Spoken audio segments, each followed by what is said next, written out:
Hola, ¿cómo estás? Bienvenido, bienvenida a un nuevo repaso de la lección de jóvenes. Estamos hablando sobre los principios de la sexualidad bíblica, ¿sí? Ya vamos por la lección número 2, el título era Desnudos, ¿sí? Qué sugestivo, yo miré y dije, wow, nos estamos apurando me parece. Después entendí a qué se refería todo. Salmo 139 es un texto fantástico, si no lo leíste todavía te recomiendo que lo hagas, y fue el texto base de esta semana. Hablamos, entre varias cosas, de la culpa y la vergüenza, ¿sí? Que son dos sentimientos que aparentemente son muy parecidos, pero también hay leves diferencias. Por un lado, vimos que la vergüenza en realidad es un sentimiento que tiene que ver más con lo interno, es decir, yo me siento mal conmigo mismo. Tiene que ver mucho con el valor que yo mismo me adjudico. Que ese valor que yo me adjudico puede ser porque sí, tomé malas decisiones y qué sé yo, y me estoy concentrando demasiado en eso, y de allí que aparece la vergüenza. Por otro lado está la culpa, que sí tiene que ver más con lo exterior. Aquí yo sí me siento mal, pero por lo que hice. Esto puede llegar a tener un resultado más positivo que la vergüenza, aunque los dos sentimientos son malos, pero puede tener resultados más positivos porque te puede ayudar a corregir una actitud o una forma de enfrentar la vida en el futuro. Así que estos dos conceptos parecen semejantes, pero son diferentes en el fondo. Ahora, ¿cómo te sentirías si de repente un día te despertás y estás totalmente desnudo en la esquina más transitada de tu ciudad? ¿Sí? Por ahí por donde pasan todos. Y más todavía en nuestra época, ¿no? Que hasta la gente cuando ve algo y le llama la atención saca el celular y empieza a grabar. ¿Cómo te sentirías? Bueno, si podés imaginarte cómo te sentirías, vas a entender más o menos lo que pasó por la mente de Adán y Eva aquella triste jornada en la cual decidieron pecar, ¿sí? Habían desobedecido a Dios y ahí llega Génesis capítulo 3 versículo 7 en donde dice que ellos ahora se dieron cuenta de que estaban desnudos e intentaron tapar su desnudez con hojas de higuera. Pasa algo interesante, ¿no? Ellos, la serpiente les había prometido que iban a adquirir nuevos conocimientos y efectivamente ellos adquirieron el conocimiento de la culpa y de la vergüenza. Y este fenómeno psicológico de la vergüenza se traduce en una acción que es intentar cubrir su desnudez. No vamos a entrar mucho en detalles de por qué ahora estaba mal que estén desnudos o por qué ahora antes estaba bien. En realidad no es la cuestión la desnudez en sí, sino es todo lo que ellos entendieron en este momento. Si ellos acababan de notar que sí, habían fracasado y que esto se traduciría también en lo que le pasaría a sus descendientes. Profundo. Hoy la desnudez, así como en el caso de Adán y Eva, sigue teniendo este tinte de vergüenza. De hecho, estar desnudos nos da la sensación de estar vulnerables.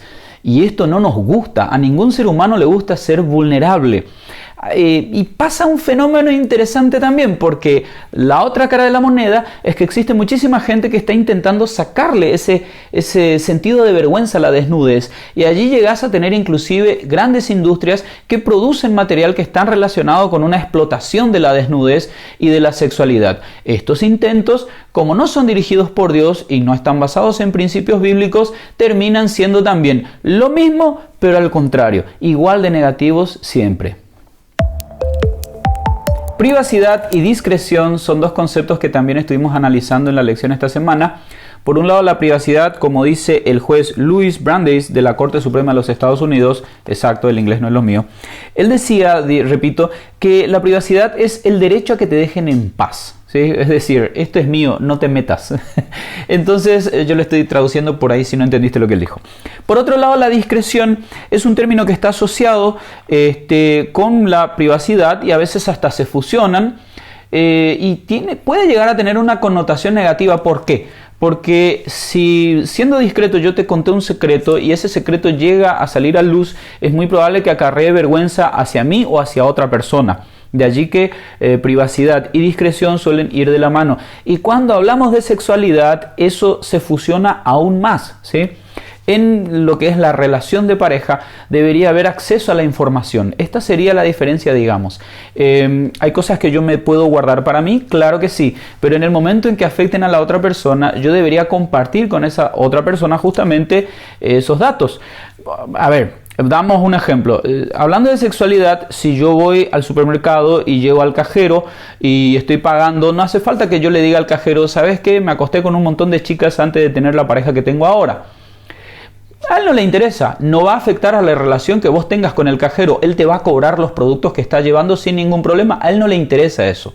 Podés volver mañana y seguimos siendo relación cliente y lo que él represente para el supermercado.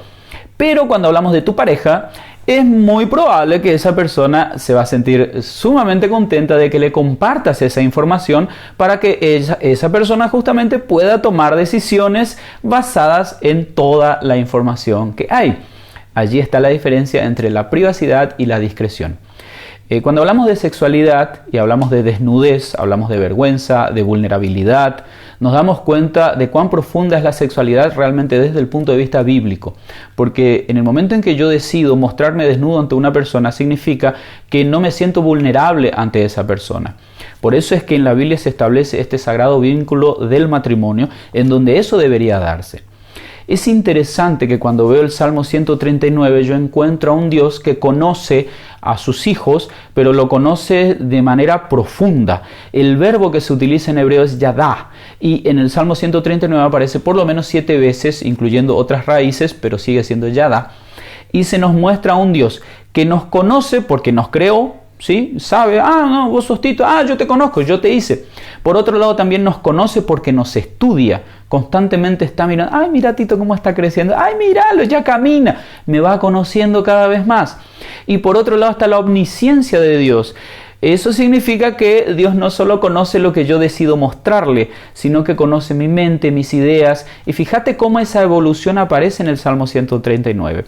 Y el mensaje al final es, con todo lo malo que tengo, Dios me sigue conociendo y sigue estando dispuesto a darme su protección, su bendición, quiere que yo siga siendo su hijo. Qué Dios maravilloso el que tenemos, ¿verdad?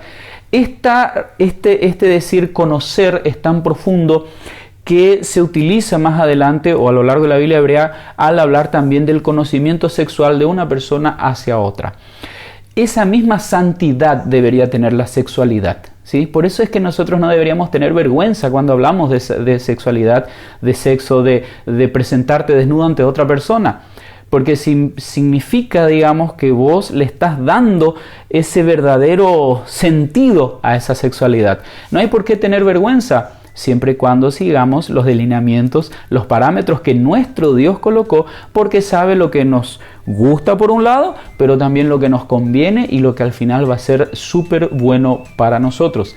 Te animo a que sigas estudiando las lecciones este trimestre, y si hay alguna lección que sacaste y que de repente yo no mencioné ahora, ¿por qué no la compartís acá para que podamos aprender y seguir creciendo juntos? ¿Sí? Te dejo para que sigas repasando, que sigas teniendo un excelente día, que Dios te bendiga y nos vemos la semana que viene.